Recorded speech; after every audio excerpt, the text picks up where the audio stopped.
Hi, good day. This is Resilient Ken Lau. Now, I have consulted Laurence Yap. Laurence Yap, right? The HR community leader. Now he says that uh, the outpatient medical cost is escalating year by year.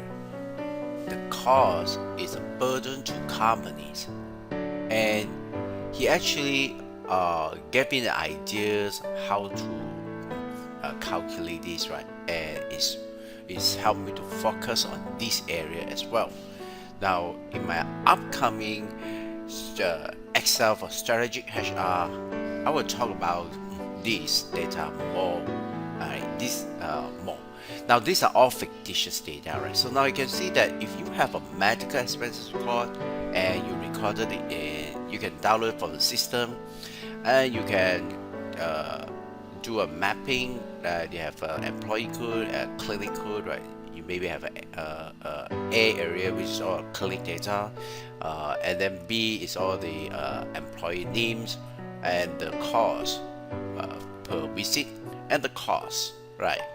So I simplified it, right? So let's learn this. Now these are all fictitious data, right? There's no such employee name working in this. There's no such clinic also. These are all fictitious.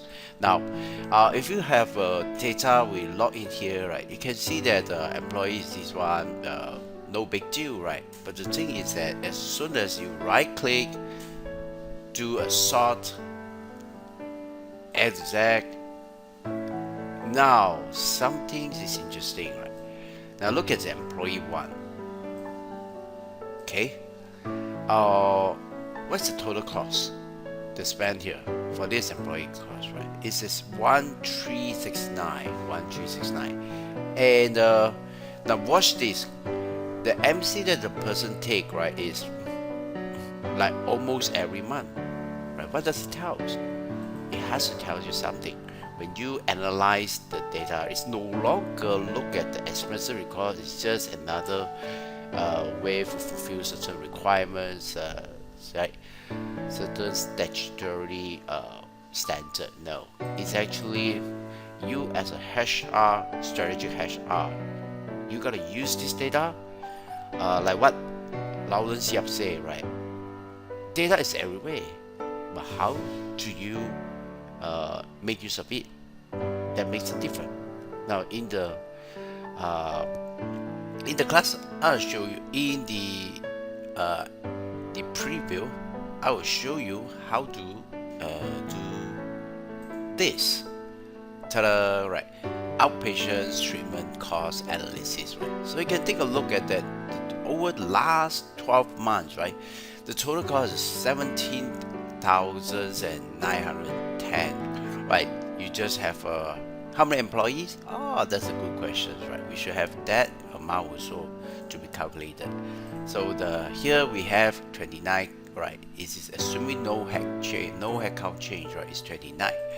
So now 29 divided by 17,000, that's a lot of average employee total cost, right? Now this amount, you have to think about, especially in this area, right?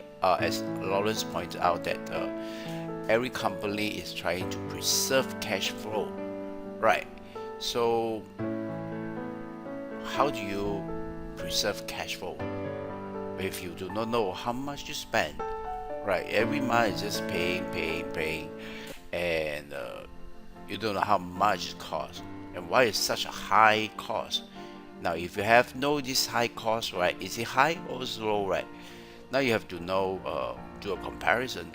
Now this is the year of 2021, right? And then how about 2020? You can do a comparison. Now you can see whether it's up or down. Now if you can reduce the cost saving, then you're applying the lean concept, right? Reduce cost, reduce waste. And if you can reduce cost, that means that you can increase the net profit of the company. Now HR is strategy.